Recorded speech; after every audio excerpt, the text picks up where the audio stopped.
pertama marilah kita bersyukur kepada Allah dan mengucapkan kalimat tahmid alhamdulillah karena kita pada saat ini masih dinikmat panjang umur, sehat walafiat, hingga dengan kudrat iradat Allah dengan ma'unah dan inayahnya kita dapat melangkahkan kaki dan mengayunkan tangan kita dari tempat kita masing-masing menuju ke tempat Saiful Musibah ini.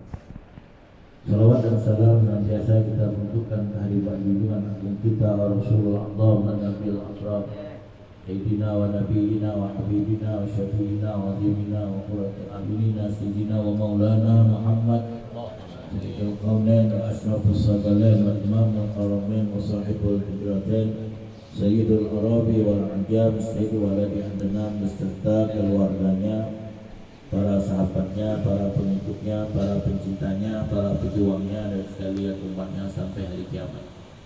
Hadirin hadirat sekalian, tadi kita telah bersama-sama membaca surah Yasin yang diawali dengan membaca surah Al-Fatihah. Lalu kita lanjutkan dengan membaca tahlil, tasbih dan sholawat kehadiran junjungan agung kita Nabi besar Muhammad Sallallahu Alaihi Wasallam, dan kita tutup dengan membaca surah Al-Fatihah, ayatul kursi, surah Al-Ikhlas dan Al-Ma'widatain. Kita sangat sekali berharap kepada Allah, mudah-mudahan apa yang kita baca ini diterima oleh Allah, diridhoi oleh Allah, sehingga kita mendapatkan pahala dari Allah Subhanahu wa taala.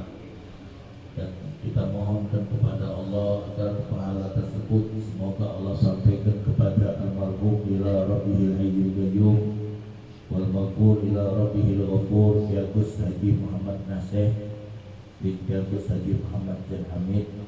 Hingga mudah-mudahan dengan bacaan kita tadi segala dosa almarhum diampuni oleh Allah, segala kesalahannya dimaafkan oleh Allah, dan segala amal ibadahnya semuanya diterima oleh Allah Subhanahu wa taala. Dan semoga ruh almarhum yang sekarang telah berada di alam barzah Allah tempatkan dalam satu tempat yang penuh dengan ketenangan, ketenteraman, kedamaian dan kebahagiaan, berkumpul kembali dengan arwah keluarga yang telah mendahulunya, berkumpul bersama dengan arwah para hamba Allah salihin lainnya di dalam satu naungan bersama dengan Rasulullah Muhammad Sallallahu Alaihi Wasallam. Dan mudah-mudahan dengan bacaan kita tadi semua keluarga yang ditinggalkan oleh almarhum diberikan oleh Allah kesabaran, ketabahan dan kekuatan iman di dalam menerima musibah ini.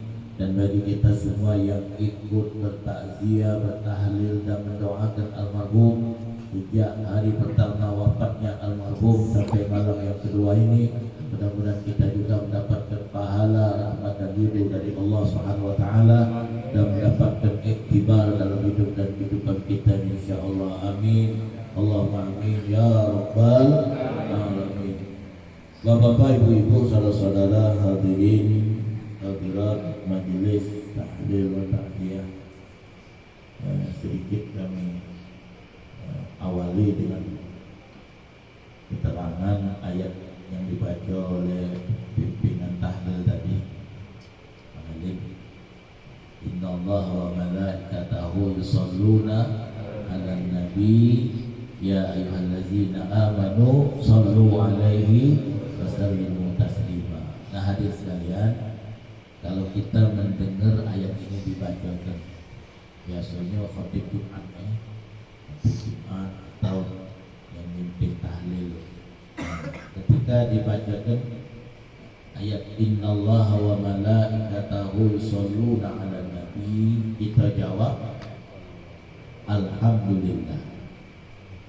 Bukan salawat, pakai salawat.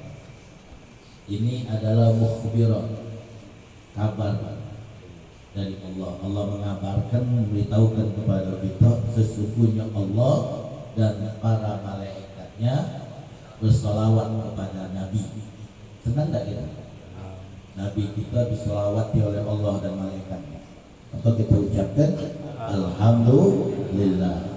Lalu kelanjutan ayat ini Allah perintahkan kepada kita hamba-hamba yang beriman, ya ayyuhallazina amanu, hai orang-orang yang beriman, sallu alaihi wasallimu taslima, ucapkan salawat dan salam kepada Nabi. Nah, baru kita jawab Allahumma salli wa sallim alaihi atau Allahumma salli wa sallim wa barik alaihi.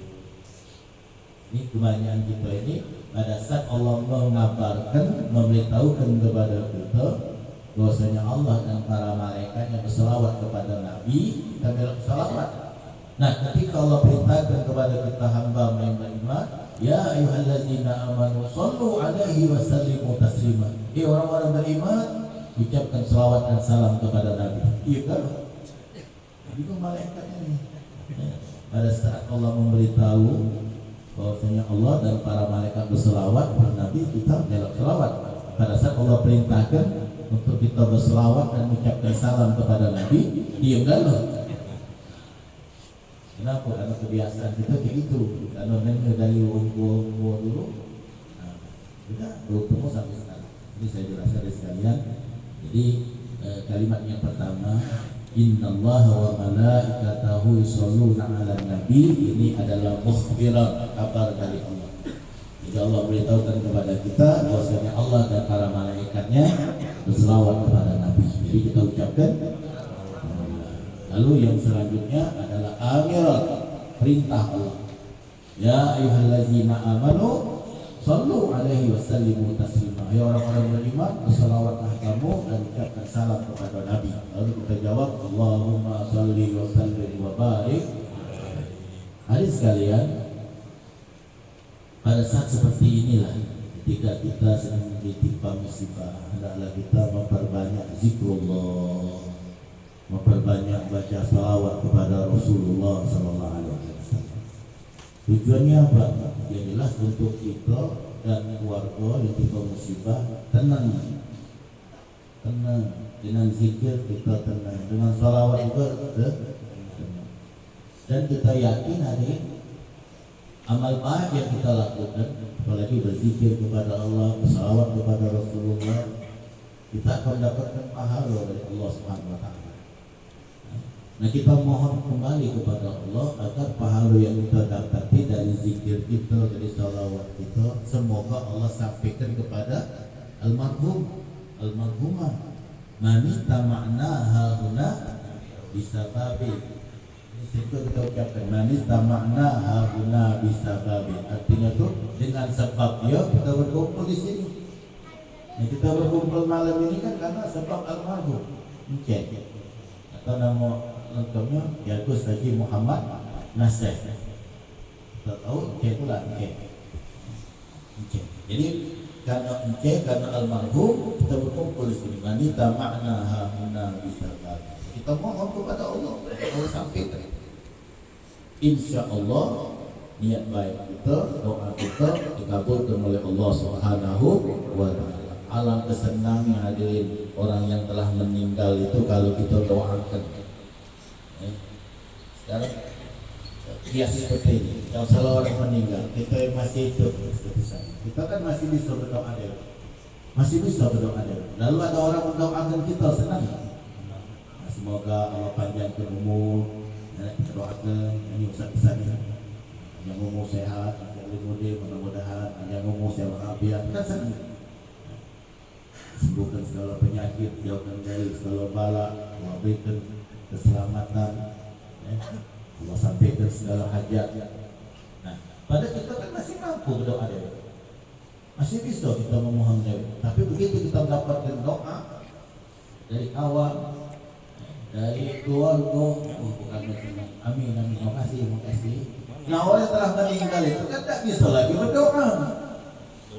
Selesai urusannya sudah. Inqata amalan, tak putus. Yang diharapkan doa dari kita masih hidup. Maka di dalam dalam khotib Jumat itu kan, khutbah Jumat itu setiap khotib wajib membacakan doa Allahumma ighfir lil muslimina wal muslimat wal mu'minina wal mu'minat al ahya'i minhum wal amwat. Andai kata khotib Jumat tidak baca doa ini, khutbahnya tidak sah. Kalau khutbah Jumat tidak sah, berarti sholat Jumatnya tidak sah. Kalau sholat tidak sah, berarti sama baik tidak sholat. Kalau tidak sholat itu berdosa. Kalau berdosa matinya masuk neraka. Jadi kita doa. Bahkan dalam Al-Quran sering kita jadikan doa, Rabbana ighfir lana wa li ikhwanina alladzina sabaquna bil iman.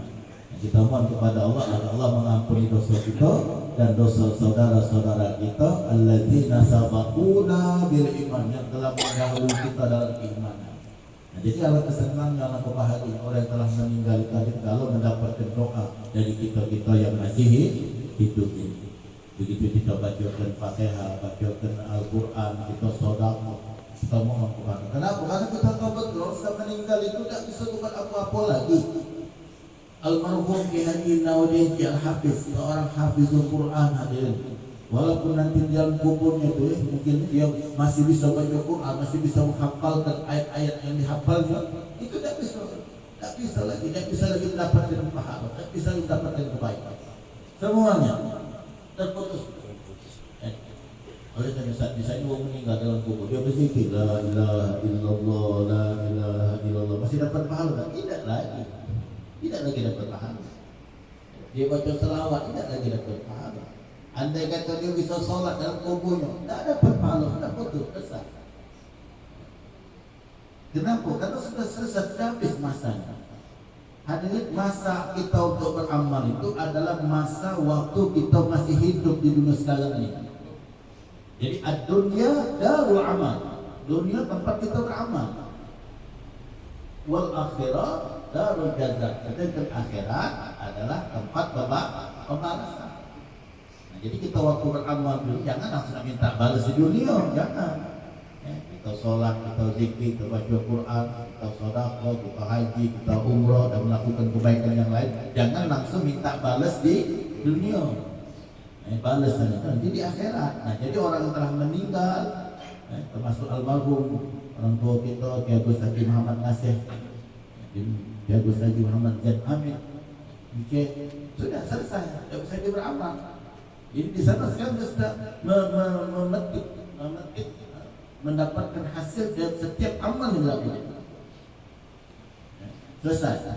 Nah, cuma kita yang masih hidup ini terus berusaha menyenangkan orang-orang yang telah meninggal, terutama keluarga kita. Karena yang diharapkan oleh orang yang telah meninggal, walaupun dia orang alim, walaupun dia orang ahli ibadah, walaupun dia orang yang zuhud, orang yang banyak amalnya sekalian, masih berharap doa, zikir dan kebaikan-kebaikan dari kita-kita yang masih hidup.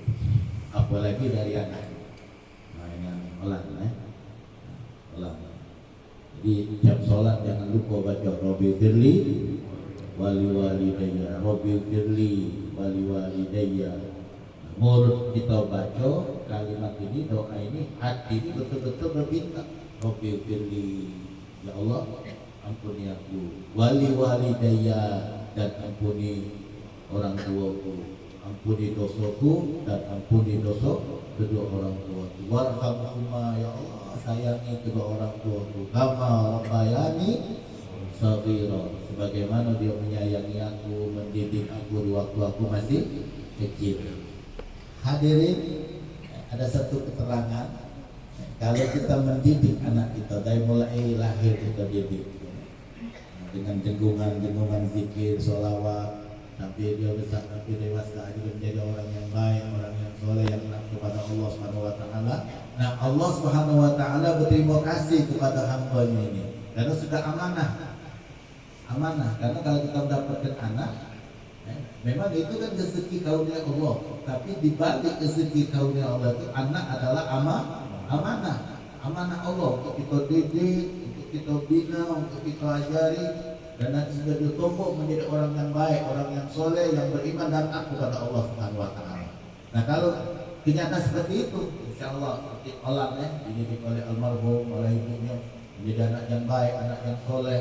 Nah, Allah terima kasih kepada ibu bapaknya, terima kasih kepada bapaknya, terima kasih kepada mama. Apa bentuk terima kasih Allah kepada hamba yang amanah ini? Allah ampunkan semua dosanya. Allah ampunkan semua dosanya. Kita tahu alat orang baik, dididik oleh papanya, tidak pernah galak menguak.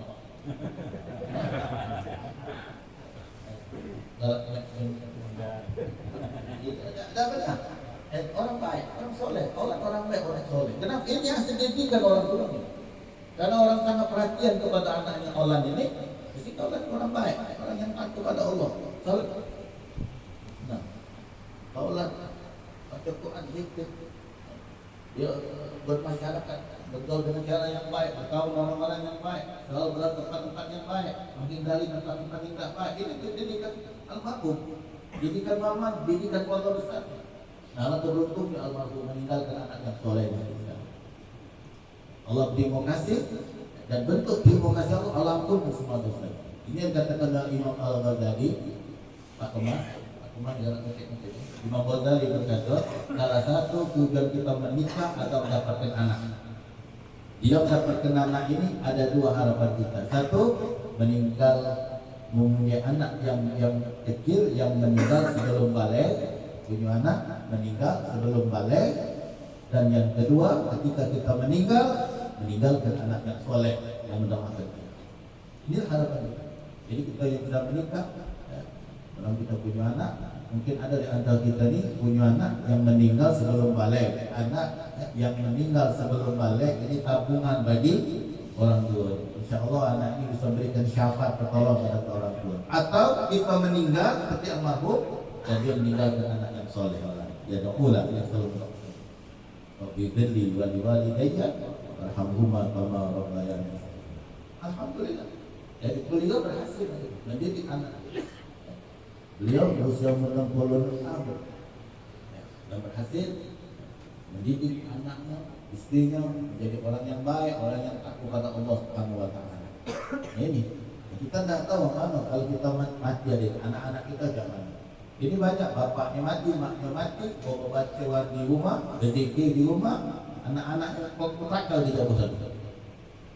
Tahan jauh-jauh datang. Berzikir mendoakan bapaknya, datang dari tempat jauh-jauh, kadang hujan-hujanan berpayung, ada lampu pintu pakai senter untuk doakan mak bapaknya. Begitu mereka berkumpul, berzikir, baca yasin, tahlil, doakan bapaknya, anaknya akan dijauh sana. Ini apa dasar anak mengajarnya? Yang mesti yang mimpin zikir itu, yang mimpin doa itu anaknya. Ini yang mesti lebih akal kita. Aku ambil kan. Yang paling afdal jadi imam salatul jenazah itu anaknya. Itu afdal. Sekurang-kurangnya anaknya melok salat. Imaminya malahan. Imaminya deh. Ini bapak-bapak yang mati, kalau mati jadi anak macam ada yang dia jadi imam. Atau Ustaz alhamdulillah. Tidak ganti Ustaz innalillah. Yang lebih hebat lagi adik, ini lebih hebat lagi. Ibunya meninggal, maknya meninggal, makku meninggal, sudah tahu biasa. Tolong ya Ustaz jadi imami sholat jenazah mak Ustaz. Insyaallah. Pas dia nak sholat, dia di luar bersolat. Jangan jam sudah masuk, jam 10 sudah. Jadi dia tahu, sholat jenazah mak sudah, laku segala Ustaz Udin kalau. Sudah aku segala Ustaz Udin kalau. Iya kau kemana sholat? Enggak dia datang cukup lah kemudian. Allah setiap kali dia ngomong ini, dia habis penting emaknya ini. Sebab kapan kita wong tua ini kalau kita mati, itulah yang nyolatkan kita tuh anak kita. Yang ngimami sholat jenazah kita tuh anak kita. Ini bawa-bawa nak ngimam, belok sholat ya kita. Katanya segala tunjuk sarul itu nggak dibayar, bayar kita. Sudah selesai. Nah, sekarang ada orang berpikir, kenapa anak jadi kayak ini? Kenapa anak ngomong kayak itu? Oh, didik sama bapak dulu. Kata mak bapak tidak mendidik, mak bapak tidak ngajari, sudah ada butuh. Jadi kita umum ini jangan salah didik sama anak-anak kita sekalian, jangan salah didik. Ini ada anak sampai tua nak kasih kawin. Nanti kawin, berapa? Karena setiap kali nak ketemu misi dan makna, jelas ini kawin, tidak makna. Ini nak betul lagi, mana kawan? Jelas ini kawin. Jadi sampai rusak, sampai tua, nanti kawin. Karena pesan makna jangan kawin. Jangan kawin. Sampai tua, pesan makna jangan kawin. Salah penelitian. Nah ini alhamdulillah almarhum. Jadi Allah Bapak dulu waktu masih itu ngakui Allah, ngakui Allah, lalu berusaha untuk hasilan Allah, menjadi orang sukses, berjuang sampai akhir hayat. Setelah Papa ada lagi, sekarang Allah yang apa? Yang berganti. Jadi kalau Bongko masih hidup, Bongko yang koi kita, mengurusi kita, pas Bongko sudah meninggal, anaknya yang ganti. Jadi orang kedua, pertama almarhum dulu, almarhum sudah ada lagi musyola, dan orang masih almarhum. Orang sekarang tadi zikir, baca Quran, minimal kirim Fatihah. Ustaz Nurdin sejak mak meninggal, hari pertama mak meninggal, jam pertama mak meninggal sampai sholat isya tadi, maaf ada itu. Selalu di Fatihah sampai sholat lima waktu. Biarlah tidak baca doa yang lain, biarlah tidak baca wirid yang lain, biarlah tidak baca zikir yang lain, yang penting harus kirim Fatihah untuk mak. Kalau waktu banyak, zikir, wirid. Kalau waktu sempit, ketika sempit itu istiqamah di hulu balang. Istiqamah hulu balang bagus. Jadi baca Fatihah, Yasin, baca Quran. Ada rezeki orang sedekah di masjid, sholat, masuk jaringan, 5.000, 10.000, 20.000, niatkan Allah Tuhanku, pahalanya kirimkan sama Papa. Ustaz, kalau dengan Papa aku boleh apa Ustaz? Orang boleh 2 pahala. Bapak Ibu, kalau kita sedekah, infak, kita niatkan untuk mak bapak kita boleh pahala 2. Almarhum yang kita niatkan, insyaAllah boleh pahala. Jadi pahalanya ada 3. Pahala yang pertama untuk apa? Ini mak kebek, besok-besok ada rezeki, orang masuk ke jaringan. Bantu aku niatkan pahala untuk apa? Langsung Allah pinjam. Lebih cepat lagi online. Sinyalnya bagus terus ya. Ada cak kita ini ada. Kadang-kadang kalau kematian, kalau saudara langsung kepada niat untuk almarhum, mohon kepada Allah, cepat. Nah untuk Allah dapat pahala yang pertama, pahala berbakti dengan papanya. Walaupun papa sudah meninggal, tapi dengan saudara yang Allah keluarkan dengan nilai ta'ala, minta dan mohon kepada Allah agar Allah sampaikan kepada papa dapat pahala anak yang berbakti. Kemudian pahala yang kedua, orang sedekah itu dapat pahala. Jadi dari sedekah dapat pahala, kita niat untuk mak bapak kita telah meninggal dapat pahala anak berbakti, dan mak bapak kita niatkan dapat pahala.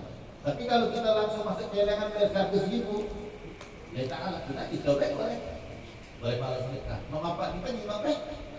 Jauh hadir, bayangkan kita makan lemak, mak bapak kita sudah tua ngawas tadi kita tawa-tawain, macam mana lah? Mungkin bayang dia. Sebaliknya, anak kita makan lemak-lemak, ada makan lemak pokoknya, makan lemak. Nah kita mak bapak datang ngawas tidak ditahu aja lah anak kita itu. Padahal kita yang mengolah kecil mulia kecil sampai hebat hati orang. Nah, lama hasil sudah diong soki, diong kayu, diong makan lemak, kita mak bapak awas tidak ditawa itu. Gobo nak dia tawa itu lagi dah. Awas gitu. Yang mana lah perasaan dia? Anak apa lagi? Tangan dapat lagi ini. Kok aja. Jadi kalau anak luput sama bapaknya sekalian, tidak pernah kirim sedekah untuk bapaknya, tidak pernah baca untuk bapaknya, tidak pernah kirim amal-amal baik diniatkan untuk bapaknya, ini anak-anak durhaka adik sekali. Bahkan dengan tegas dari Nabi katakan, idza tarakal abdu du'a liwalidayhi fa innahu yaqta'u rizquhu min rabbih. Apabila seorang hamba meninggalkan doa untuk mak bapaknya, tak lagi mendoakan mak bapaknya sekalian, berarti sudah memutuskan rezeki dari Tuhan. Mutuskan rezeki. Tapi saat itu wong sugi kayu tak walaupun tak kenal aku mak bapak, iya sugi kayu hartanya banyak, mungkin usahanya besar, mungkin pengusaha atau pejabat yang punya bentukan ya, mungkin punya rumah yang mewah, punya auto banyak, tapi rezekinya tak ada. Hartanya banyak tapi rezeki tak ada. Untuk apa gitu? Biarlah kita dikasih duit masa banyak rezeki. Ya, atau banyak duit tapi dikasih rezeki, tidak bisa menikmatinya. Tinggal di rumah yang mewah tapi tidak tenang. Ya, pergi pakai mobil yang mewah tapi gelisah, tidak bahagia. Hidup di kamar yang besar, yang mewah tapi tidak nyenyak hidupnya. Ya malam mimpi di jam alfi terus. Ini kenapa? Memang dia punya harta, punya kedudukan, punya jabatan, tapi tidak ada rezeki. Salah satu penyebabnya dia memutuskan doa untuk Allah. Jadi kita sebagai anak ini minimal ini 5 kali minimal. Bibili wali-walidayya wa rahuma kama rabbayani shaghira. Karena sholat kita 5 waktu, setiap doa baca doa Bibili wali-walidayya wa rahuma kama rabbayani shaghira. Ada yang katakan ada 5 kali, 10 kali. Kita jawab, mana 10 kali, 20 kali, mana 20 kali, 40 kali. Ya sebanyak-banyak, ini minimal. Jangan sampai kita waktu berdoa habis sholat itu tidak baca doa Bibili wali-walidayya. Hadirin, ada orang doa panjang doanya, ada acara resepsi, ada acara walimah, ada acara seperti maulid panjang doanya, tapi tidak kata Rabbana fir lana wali walidaina. Ya Allah, tidak ada ruhnya doa itu. Doa panjang kalau tapi tidak kata Rabbana fir lana wali walidaina. Itu sama kayak kita makan, jadi dihidangkan pindang pulang. Pas kita cicip rupanya tidak kati uyanya. Dakwah. Tak tengok pindang dan tulang ini. Tak kati uyah, tak kati uyah. Nanti itulah doa panjang terlalu, tapi tidak ada doa Rabbana fir lana wali walidaina. Sepanjang apa doa kita sisipkan. Maka biasanya doa ini kalau kita taruh di akhir sebelum Rabbana atina biasanya kan. Kalau aku wali banget aku lupa. Ya awal tapi tidak apa-apa, yang penting dibaca baik di awal, di tengah atau di akhir hadis. Jadi orang yang pertama, jadi jangan lupa papa itu kalau dia masih hidup itu tidak 24 jam ya koi olah, tidak 24 jam ngawasi olah. Dia ada gawinnya, ada urusannya. Tak balik waktu di rumah, mungkin waktu makan, ngobrol-ngobrol. Tapi almarhum sudah meninggal, ada mak bapak sudah meninggal 24 jam dia nunggu tuh. Jangan lupakan terlalu. Kemudian yang kedua, maaf. Tanggung jawab bapak meninggal, maka tanggung jawab kursi keluarga adalah olah. Ini belum.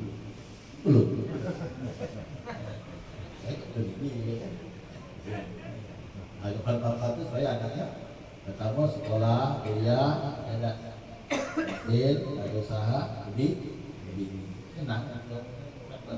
Ada segala kubin ya, papa tahu kita sehat.